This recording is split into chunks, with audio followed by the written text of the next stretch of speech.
Bom dia, crianças. Hoje, segunda-feira, 28 de setembro de 2020, daremos início à nossa aula da semana. Hoje nós teremos nossa aula de português e de história. Vamos, antes de mais nada, fazer a oração do Pai Nosso, pedir a Deus a bênção, no decorrer desse dia, no decorrer da semana, em todos os momentos de nossas vidas. Oremos.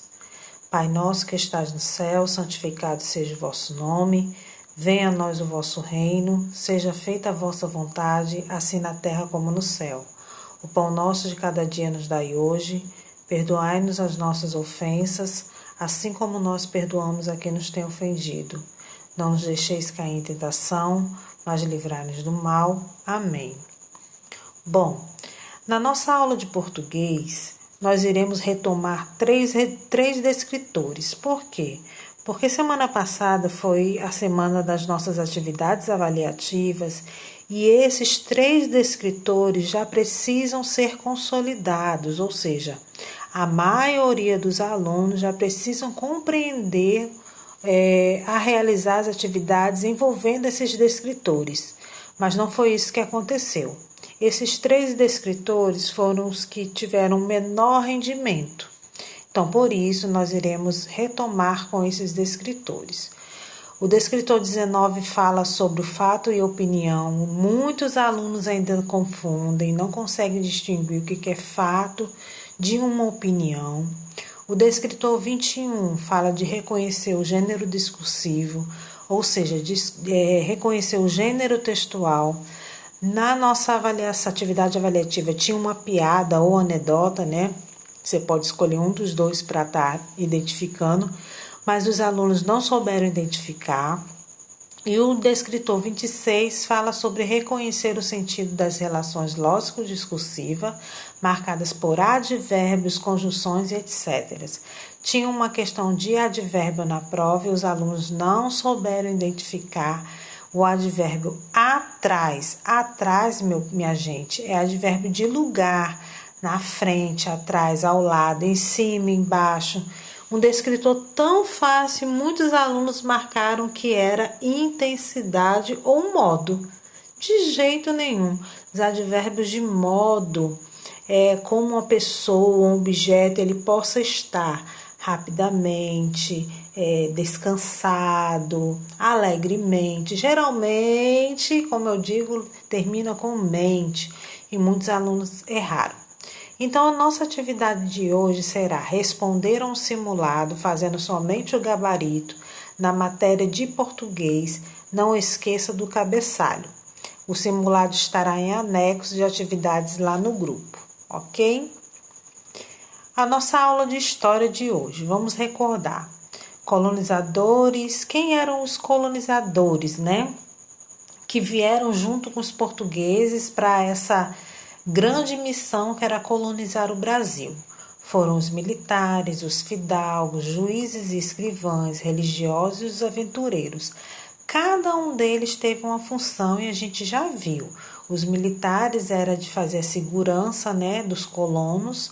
Os fidalgos foram os que ganharam posses para comandar, as terras já conquistadas.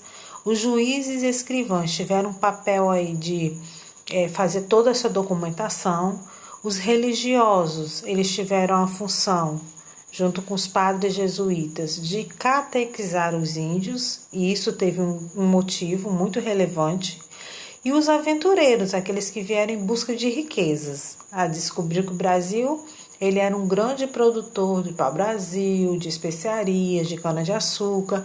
Então, esses aventureiros vieram em busca de riquezas. E depois foi descoberto, aí adentrando o Brasil, a gente fala sobre o ouro, Aí nós tivemos outras riquezas. E a administração colonial, fala sobre os donatários. Para administrar essa grande colônia que foi o Brasil, depois ele passa a ser império, república, Mas até então era uma colônia. Os reis, eles destinaram essa função porque o rei sozinho ele não poderia ter todo o comando de uma colônia.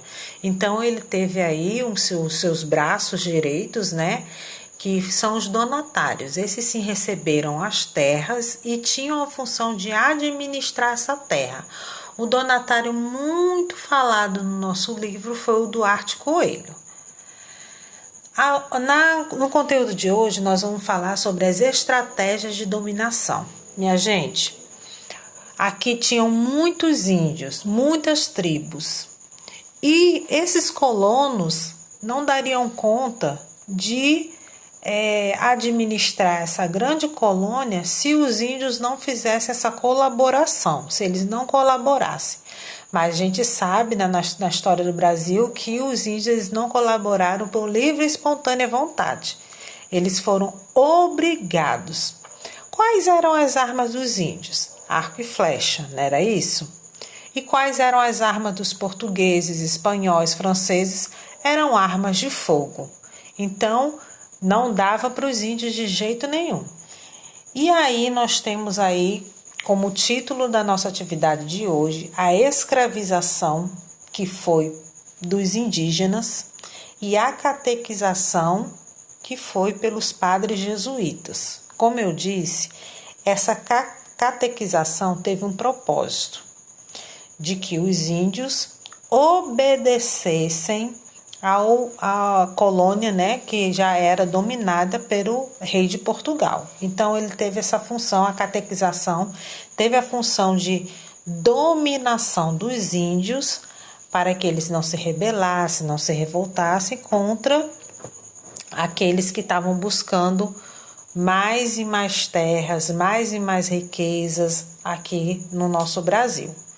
Então, vocês irão fazer a leitura dos textos nas páginas 100, 101 e 102 do livro de História e realizarão as atividades da página 103 e 104, questões de 1 a 4. Fiquem todos com Deus. Estou morrendo de saudades e tenham um excelente dia. Beijos!